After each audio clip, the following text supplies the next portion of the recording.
Contest में मायरा का step सीखने का बहुत मन था। समझ लोगी तो वो बहुत इंप्रेस हो जाएगी। मैं तुम्हारी हेल्प करने के लिए उसकी माँ का मुकाबला कर रही है। मैं जो कर रही हूँ मुझे वो करने दिलाना होगा कि मैं अभीरा से बेहतर माँ हूँ। ये रिश्ता क्या कहलाता है कि आने वाले एपिसोड ज़बरदस्त धमाकेदार होने वाले हैं। जी हाँ दोस्तों, दरअसल आने वाले एपिसोड में आप लोग देखने वाले हैं कि उधर अरमान अपना हुलिया चेंज कर अबीरा के सामने आता है, कहता है डांस करना है तुम्हें और मैंने देखना है। वो कहती है तुम रियल नहीं हो, मैं समझ गई हूँ।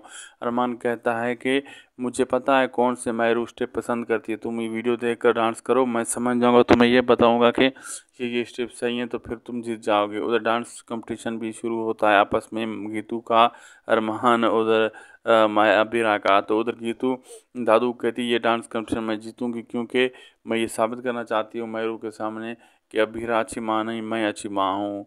और उधर अरमान को अबीरा कहती है बड़े तुम जज बने फिरते हो, तो खुद को वो कर नहीं सकते, मुझे जज करोगे। अब आगे देखना मज़ेदार हो गया, क्या क्या सीन आने वाले। वीडियो चले तो लाइक शेयर सब्सक्राइब जरूर करिएगा। मिलते हैं आपसे अगली वीडियो में।